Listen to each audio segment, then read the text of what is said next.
Hey guys, what's going on? We're back with some more Horizon Zero Dawn, this time with a tips and tricks video on the Juicy Stuff channel. If you like the video, be sure to like and subscribe. We're looking for those subscribers. We want 50 by the end of, by next Thursday I should say. So we've got 6 days. Let's get 50 subscribers. We're currently on 11. I hope you enjoy the video. Thanks for watching guys. Enjoy.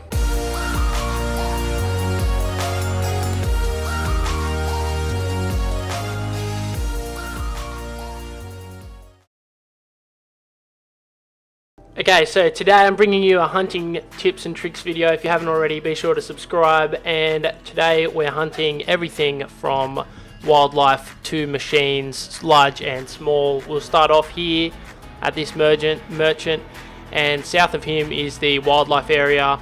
Over to the right a little bit is where the Grazer Hood will be located. That'll be our medium small machine takedown, and then we'll do a large machine takedown on the Bellowback site to the north of that little area there. So this is us where we spawned in at that merchant site I showed you. He's right beside the campfire here, as you can see, and over to the right of us is the Grazer site, the Grazer Herd I should say, and there's 10 of them and 3 watchers over there, so it's a really good farming site. I'll show you later how to take them down. And then just down south over here is over that hill there is the wildlife reserve thing, I think, whatever you want to call it. Can't see the animals from here, but normally there's a good spawn around there. Sometimes you get wildlife spawning around this guy as well.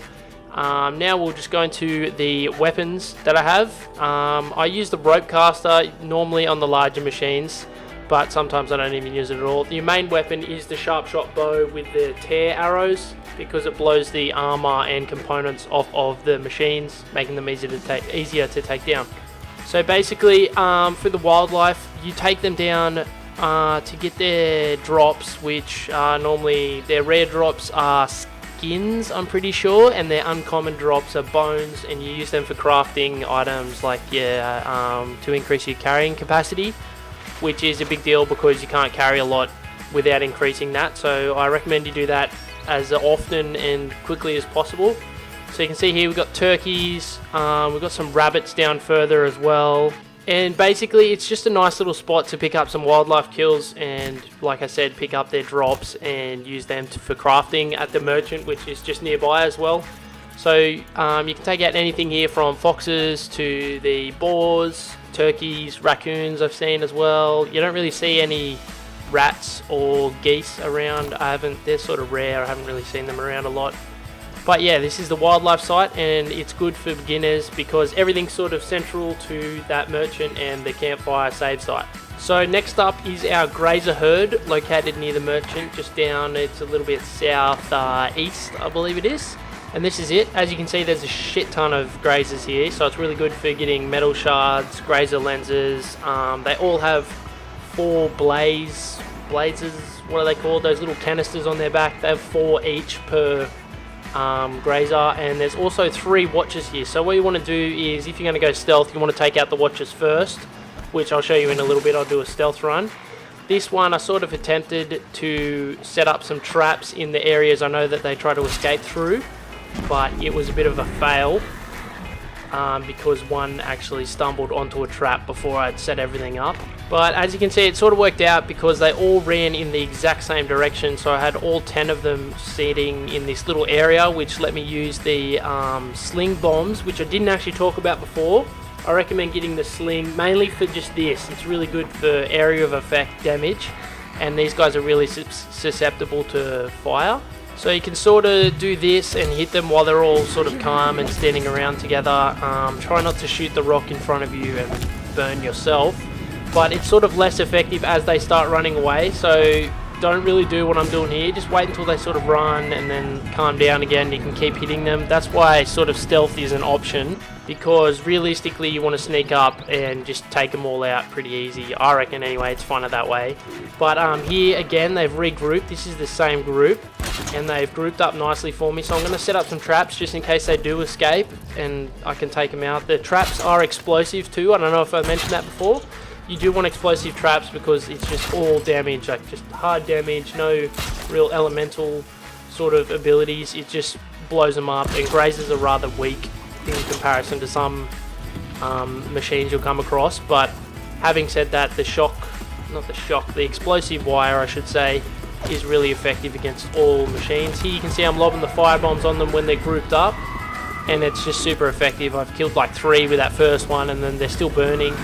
I recommend before you approach any of the machines, it sounds daunting because there's like 26 different types, but before you approach any of them, scan them with your focus so you can see their weak points, and then you'll get the data catalog for all the machines in your menu.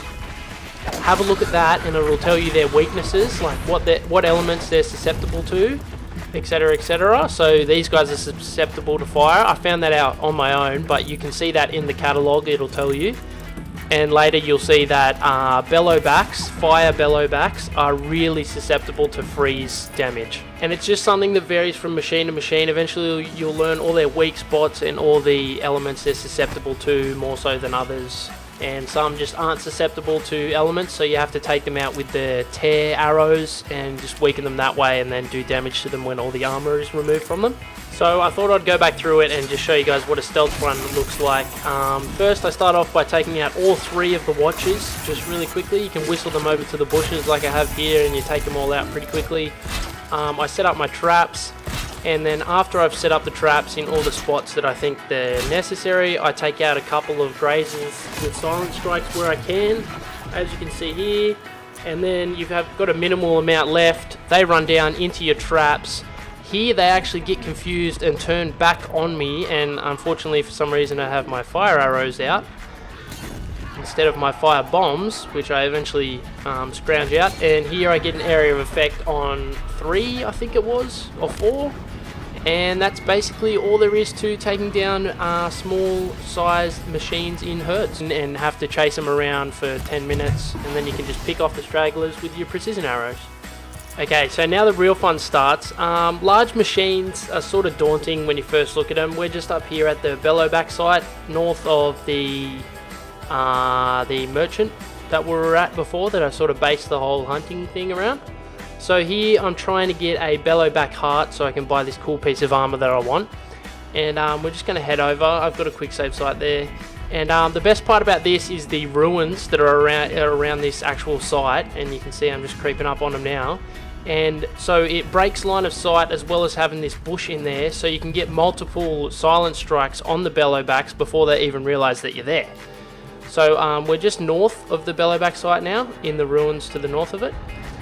And we'll try and get a little silent strike here on this one if we can. And the best part about this is you can duck straight back into breaking line of sight in the bushes. Here it doesn't actually work. He still spots me somehow. That normally shouldn't happen. But we break line of sight pretty quickly by dashing over here. And there you go, he's lost us again. So now there's actually 3. It's a bit of a random spawn system. Sometimes there's 2 here, but I've had 3 more often than not.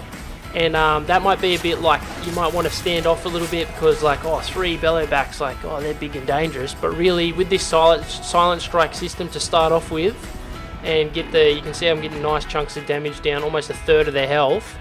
You can see that they're pretty weak after a quick little poke in the leg or whatever you do to them. So now they've actually walked away. I don't know what the go was with that. It's just the AI is messing up. So again, with the explosive tripwires, that's what you want. You put down a couple of these. I normally put down 3 or 4 when it comes to the large ones. With their herds of grazers, I just had 2 down in each spot I reckon they were going to come to. And this is a classic. Again, check your data catalog for the machines. You can see they're extremely susceptible to freeze. So what you do is you freeze them, and they basically become useless for a moment at least.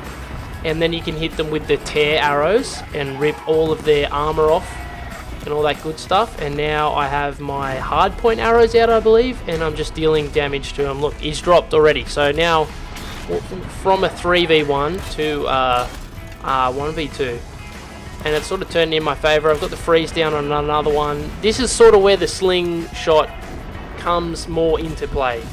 With the herds of animals, you don't really need it, but I do recommend having it. It's just cool to do area of effect, and it does do a lot of damage, really.